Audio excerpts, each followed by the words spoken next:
There are two ways to close a mouth. One involves actually what we call a needle injector. So this is normally going into bone. So the wire holds it in place. Hello, I'm Victor M. Sweeney, licensed funeral director and mortician, and this is part 2 of Mortician Support. All right, first up, here's a question from lovely Nicole. How do morticians get into their profession? Like, what inspired them or whatnot to want to pursue that career? That is such a fine question. It differs from mortician to mortician. Decades ago, it used to be more common that a funeral home was a family business. So it might be that your dad was a mortician and your grandpa before him, and you just follow in their footsteps to carry on that family business and keep up the family name. Today, most morticians are what we might call first-generation funeral directors. So they're going into it cold, they're learning the trade, and then going off on their own to either work for somebody or own their own funeral home. For myself, I always grew up kind of surrounded by death, if you will. I found my best friend dead in his bed when I was 4. I had a sister that was born before me that passed away, and we'd always visit her grave. And then for about 10 years when I was a kid, we lost a close family member, an aunt, an uncle, a grandparent, every year for about a decade. So I was around funerals a whole lot. It made me understand that this is something important and worth doing. Here's a question from Anthony Pyle. Can you be buried according to your heritage or beliefs? In Colorado, for instance, there is one county that actually allows burial outside on a pyre.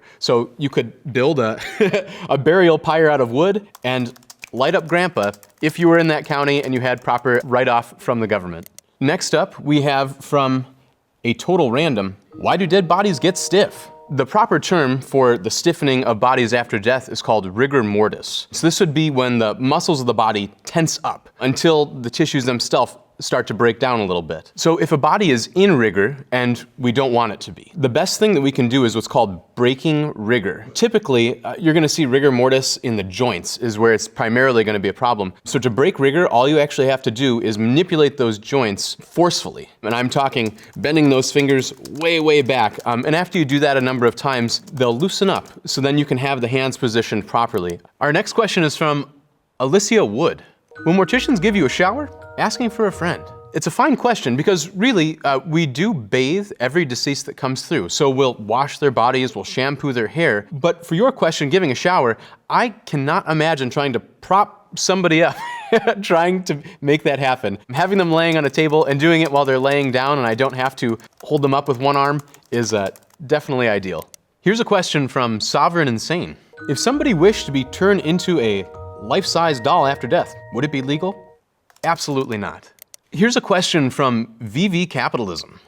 How do morticians fix a body that was shot between the eyes? Like they just fill it in with silly putty? One of the things that we do and we work very hard on is what we call restoration. When someone's shot between the eyes, provided the rest of their head is there and we just have a bullet hole, first we'd probably want to pack it with cotton or some other firmer material. And then on the topmost layer, we're going to cover it with what's called wax. This wax is called the surface restorer. So I'll show you how it works. So we have a wax, it's softer than candle wax, but when it's introduced to the heat of the hand, it tends to soften up. And then this wax we can use to wax over a wound. See how it covers it just like that? And then we can get the proper texture with stippling and with brushwork, and then color over it after that and try to blend it in. Here's a question from Genealogy Jill. Are sky burials legal in the United States? So a sky burial is where you leave a body out on a high place for vultures and other animals to pick apart. It is not legal. Here's a question from Kelly Elizabeth. Ew. Do morticians really sew your mouth shut when you're dead? Hashtag the right. The answer to that is yes, and also no. You might be thinking that we're talking about sewing the lips. We generally don't sew the lips closed. You can imagine how much time and how much fine detail it would take to do that. There are two ways to close a mouth. One involves actually using suture to bring the jawbone up with a needle and some thread. This is a large S-curve needle. You would go up out of the nose, across the septum, back down, and then you're actually gonna go through the frenulum of your lip here. There's usually a little piece of skin. You'll go through that all on the inside of your mouth. Once you do that, you can just pull the two ends together and it tightens the jaw right up. The other method of closing a mouth is with what we call a needle injector. We have a mouth here, and we're gonna take this needle injector, and it's a piston, you see? It clicks. So this piston is gonna drive our sharp brad into the wood here, just as a demonstration. So this is normally going into bone. So there's our bottom one. There's our top one. And then you simply twist them together so the wire holds it in place. Once the jaw itself is closed, the lips and the rest of the mouth take their form very naturally. Here's a question from Haley Hay. How do morticians do people they know's bodies? I could never. I actually do that pretty frequently. And honestly, it's kind of nice because you know the person, you know how they do their hair, you know how they do their makeup, you know how they like to get dressed. And here's a question from Ambrin. When viewing my grandmother for her funeral, I noticed her nose looked odd. Upon closer inspection, it appeared to have been squashed and carefully restructured. Is this a common occurrence? Ambrin, that is a good question, and I'm sorry that was your experience. I wouldn't say it's common, but it depends on the manner of death. So let's say someone passed away where they had a very quick heart attack and fell onto their face. It's possible their nose might have been broken, or maybe they laid on their nose for a number of hours and it maintained that squashed look. Then it would be just as simple as straightening it out, maybe putting a little cotton in the nostrils to hold their shape, and then embalming the body so those tissues hold their shape. Here's a question from Tiffany Payne. Do breast implants get taken out? 5 question marks. Short answer, no.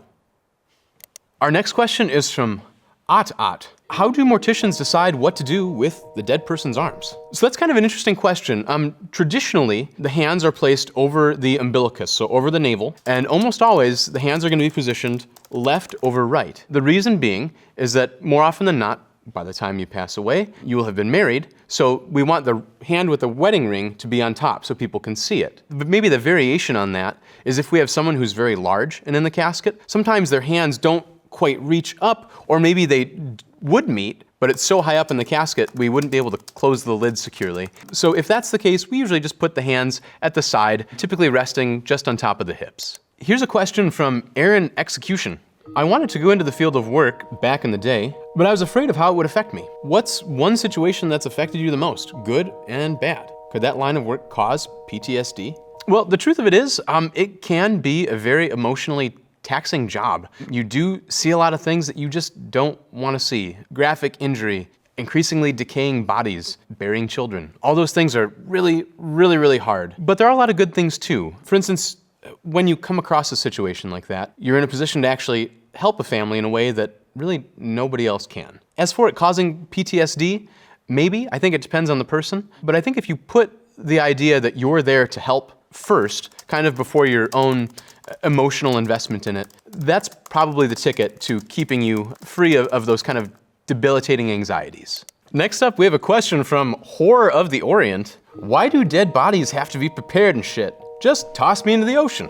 Why is it so complicated? Just drop me in and let the orcas eat me. That could possibly be an option if we're talking about burial at sea. The reason we prepare bodies is to provide time for families to gather. More often than not, states are going to have a limit between the time a person passes away and when they have to be either buried or cremated. With embalming, it actually negates the necessity to bury a person right away. So let's say we're having a funeral and we have families coming from both sides of the country. Hard to do that in 72 hours, let's say. If we embalm a body, then we don't have to worry so much about the timing, and we can delay it a little bit if we need to. I don't have a great deal of experience with burial at sea, being in the most landlocked state in the country.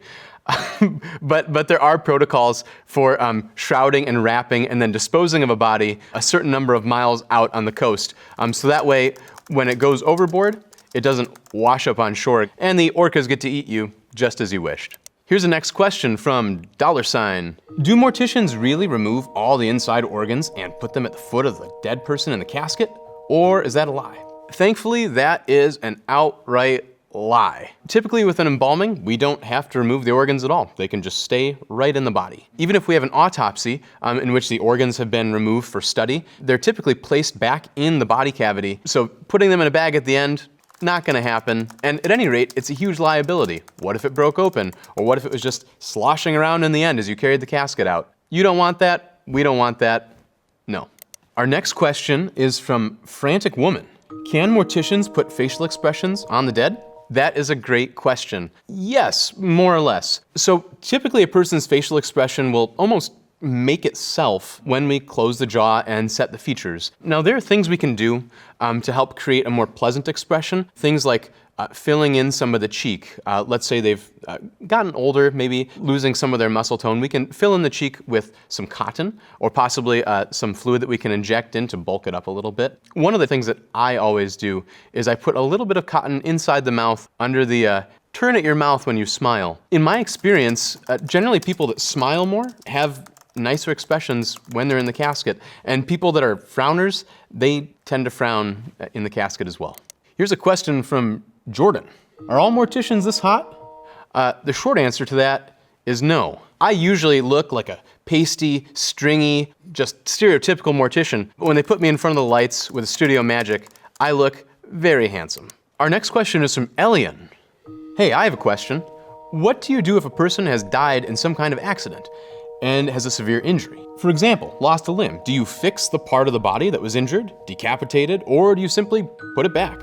Asking out of curiosity. Really, Elian, it depends on the type of injury and maybe the magnitude of it. So if someone loses a limb, let's say, if the limb is relatively intact apart from being severed from the body, we can re-articulate it and actually just sew up all the tissue around it, making sure it's properly embalmed. I have not, thankfully, had too much experience with decapitation, but the way a person handles that, you embalm the head independently from the rest of the body. And then when it comes time to re-articulate the head to the rest of the spinal column, you actually drive a dowel into the spine and then set the atlas of the head, the rest of the neck, on top of that dowel so you know it's in the proper place. Then it's just a matter of carefully stitching up the two ends of the skin together and waxing over it. Here's a question from the Crypto Knight.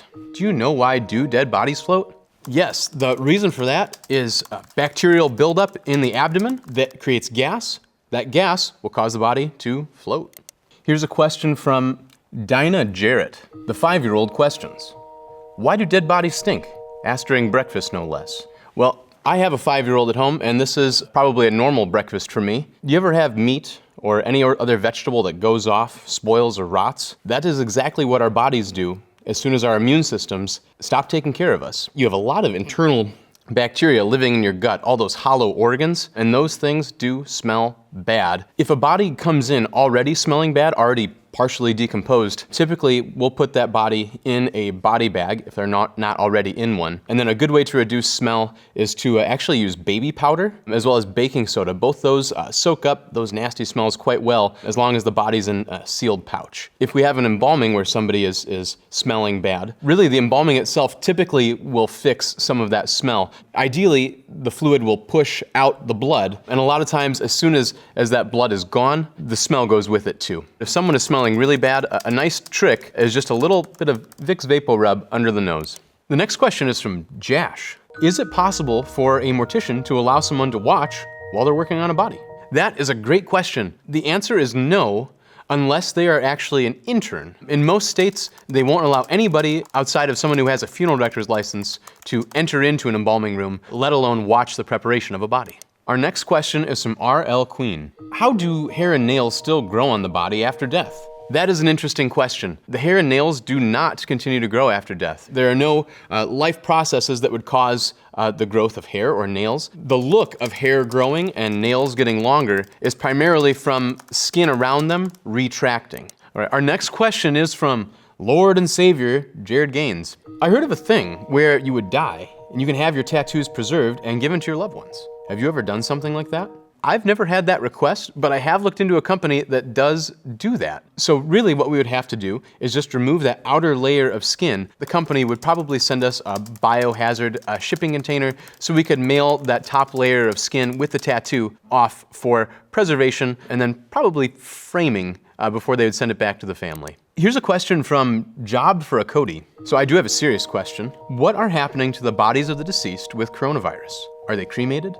Are morticians wearing hazmat suits or something? That is such a good and relevant question. So when someone dies from coronavirus, they do not have to be cremated right away. We can embalm their body. It was kind of scary right away because I remember very distinctly handling bodies of people that had died of the coronavirus before we knew how it was spread. We always wore the maximum number of personal protective equipment that we could. So not quite a hazmat suit, but the next thing closest to it. Coronavirus is spread by droplet infection, right? By respiration from the body. Whenever whenever you manipulate a body, let's say from the place of death, there is going to be some expulsion out of the lungs. Right as coronavirus started, we would start to shroud every body with a plastic shroud to contain in any sort of expulsion from their mouth, whether aspiration or just simply breath. You wouldn't normally think that would be a problem with a dead body, but as it turns out, we would always see kind of foggy condensation on that plastic shroud right around the face. And that's it. Thank you for all your great questions again. I was happy I could inform